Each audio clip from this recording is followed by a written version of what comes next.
Hi guys, this is lesson 5.5, inequalities involving absolute value. Remember the absolute value are those straight up and down bars on the outsides of little expressions or numbers, and they talk about how far we are from zero. We don't really care whether it goes in a positive direction or a negative direction. Look at this. If I have the absolute value of x is less than 3, what I'm really saying is that x can be anywhere up to towards 3 like that, or down to towards -3 like that. And so I'm saying that x can be greater than -3. Notice in this case we're not talking about or equals to. Or x can be less than 3. It's a distance of up to, but not including 3, and we don't really care which direction it comes in. We could write this way, x such that x is greater than -3 and less than -3. See how the x comes in the middle? We saw this in the last lesson. The x is in the middle, and then notice that it is bigger than -3 and it is smaller than 3. And so it's kind of a zone of things. Let me show you how to tackle these problems. We're always going to think about case 1 and case 2. If you see an inequality problem that has absolute value signs, you are going to have to solve 2 problems every time. Let me show you what I mean. If I have m plus 2, the absolute value of m plus 2 is less than 11, I am going to remember that I am going to have case 1 and case 2.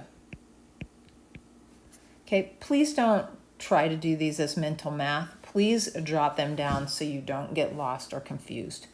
In case 1, I'm always going to talk about the positive possibility. So m plus 2 is less than 11 is what I'm going to solve for case 1. In case 2, I'm going to talk about the negative possibility. And remember when we multiply or divide by a negative, we switch the sign? Well, we're going to do that here. We're going to say m plus 2, we're going to flip the sign, and we're going to make that answer negative. So we're going to solve both of these problems, okay? Same as we've been doing. Subtract 2 from both sides. M is less than 9. Okay, that's one possibility. And then over here, we'll do subtract 2 from both sides. M is greater than -13. Okay, so we have some parameters here. Often what we can do is put m in the middle. So notice that m is greater than -13. Here, let me just draw this for you. Here's -13. M doesn't equal -13, but it's greater than, right? And then m is also less than 9. So up here is 9, and it doesn't equal, but m is less than that. And then those connect. This is an and situation. So we have all the numbers that exist in here that are possible solutions to this. Let's just pick one. 0 happens to be in the middle, so let's see what happens. The absolute value of 0 instead of m plus 2 is less than 11. All right, so the absolute value of 2 is less than 11. Well, remember, when we have the absolute value of a number, we just make it positive, right? So the absolute value of 2 is 2, and 2 is less than 11. Yes, it is. All right, let's do another problem. Let's do one where it says this. The absolute, and by the way, I'm on page 312, 313 in your textbook. The absolute value of 3n plus 6 is greater than or equal to 12. And so we're going to do case 1 and case 2. All right, so in case 1, basically this is the non-negative or positive possibility. We are going to solve the way it is without the absolute value signs. We're just going to keep it like that. Okay, in case 2, we are going to take the 3n plus 6. We are going to solve the other possibility. So we're going to flip the sign and make the answer negative. Okay, so see how those are different? So we have two possibilities. There are always two problems to solve when you see the absolute value signs. This was true before we even had inequalities. It's true with equalities. Let's go ahead and solve these. I'm going to have 3n is greater than or equal to 6. And we have n is greater than or equal to 2 for case 1. Let's do case 2. 3n is less than or equal to negative 18. I need to divide by 3. That's not dividing by negative, so I'm cool. N is less than or equal to negative 6. All right, so in this particular case, we're going to have arms reaching out different directions. This is actually going to be an OR situation. So up here is 2, down here is negative 6. I do have or equal to situations, so I can color in the dots on those. N is greater than or equal to 2, so it heads out that way. N is less than or equal to negative 6, so it heads out that way. There is no overlap. This is an OR situation. We can have numbers out there to the right of 2, and we can have numbers out there to the left of negative 6. Okay, in an OR situation, we see this sign. And in an AND situation, we see this sign. This is a less than, facing the less than's pointing at the absolute value. This is a greater than that happens to be pointing fat side at the absolute value.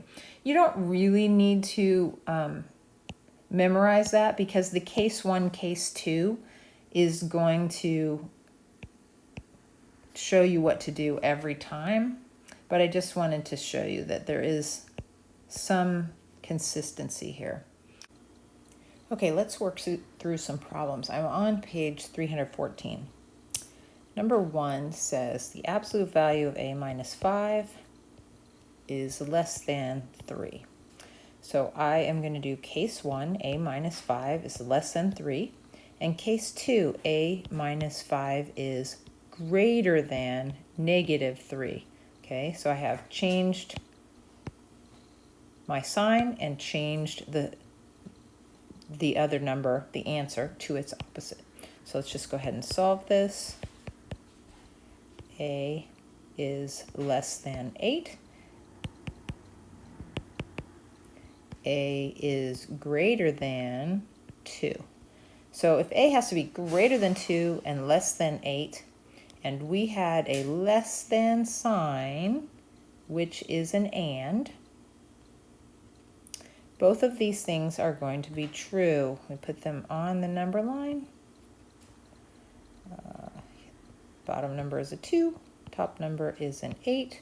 Open circles because it's not or equal. We have to be greater than 2 and less than 8. So this is an and situation. All right, number 2.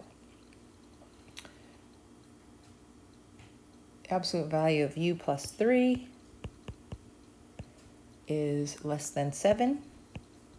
So case 1, case 2,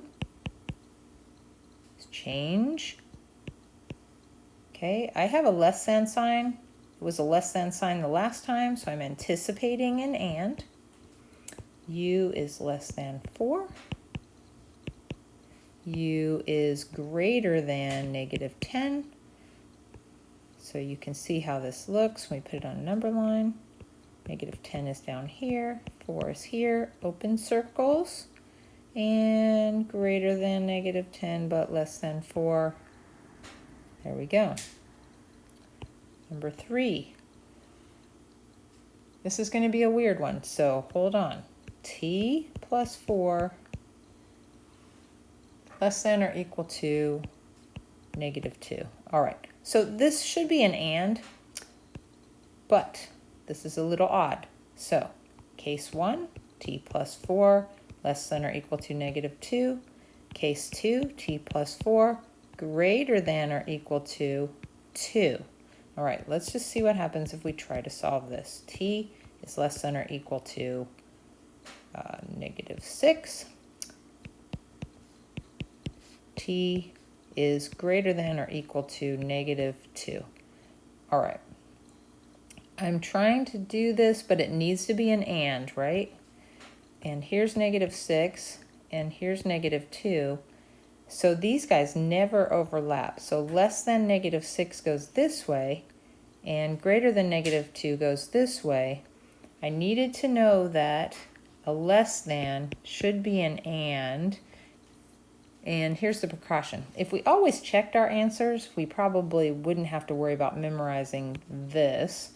But let's say we tried to plug in something. Let's say we tried to plug in,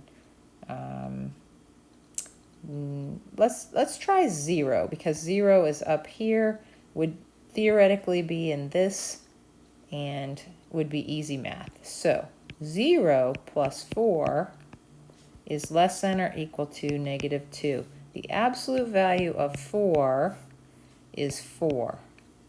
Is less than or equal to negative 2. Not. And if I choose something from down here, let's say I chose negative 8, or let's make it negative 10. I don't know. I guess it doesn't really matter. Negative 10 plus 4 is less than or equal to negative 2. So here I get the absolute value of negative 8. Less than, or no, how about 6? Negative 6. In any case, 6, the absolute value of negative 6 is 6, is not less than or equal to negative 2. In fact, there's nothing, because the absolute value is always going to be positive, and a positive number is always going to be bigger than that. So this one has a problem. We will say that there are no solutions to this problem. Null set. Okay, took some thinking. Number 4, this one takes some thinking too. C plus 2 is greater than negative 2.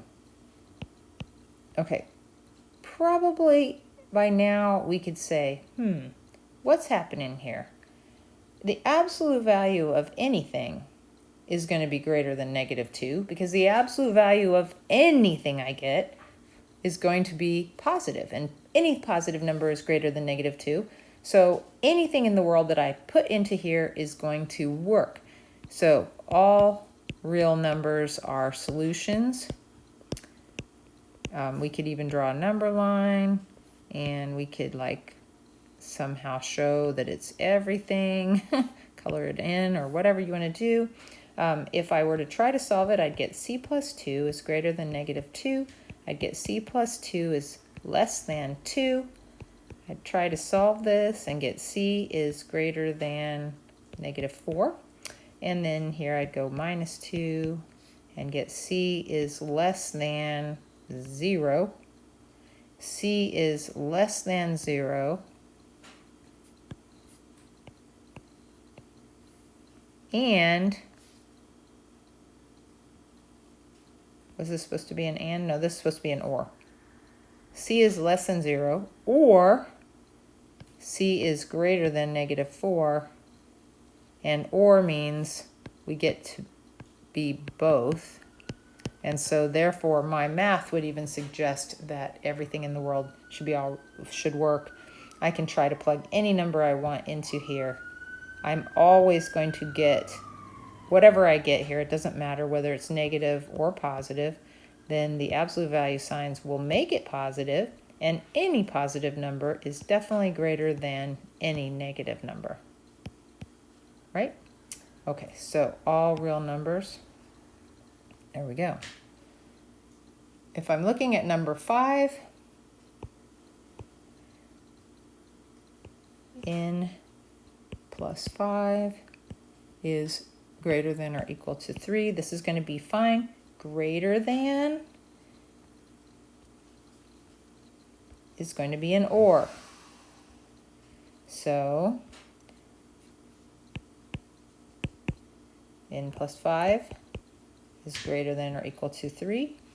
N plus 5 is less than or equal to negative 3. The and and the or don't matter so much unless you end up with a strange one. And really the strange ones obviously are when you have a negative number out here. So I can finish this up. N is greater than or equal to negative 2. N is less than or equal to negative 8. So here's my or. It's going to be one of those with arms reaching out. Here's negative 8. We are less than or equal to negative 8. Here is negative 2. We are greater than or equal to negative 2, and that's fine. If I go ahead and test it, any numbers out here should work, any numbers in here should work, but not anything in here. And if we want to write this as answers without putting it on a number line, we need to write both of these. They don't overlap, so we just use both of these. All right, so in conclusion, let's jump down here. The solution to an absolute value inequality is the combination of case 1 and case 2. You must solve 2 problems. If you see, that's up here because I wrote it up here, if you see a less than sign, you are looking for an and problems end up graphing to look something like this, maybe open circles, maybe closed, but they're exclusive and more narrow.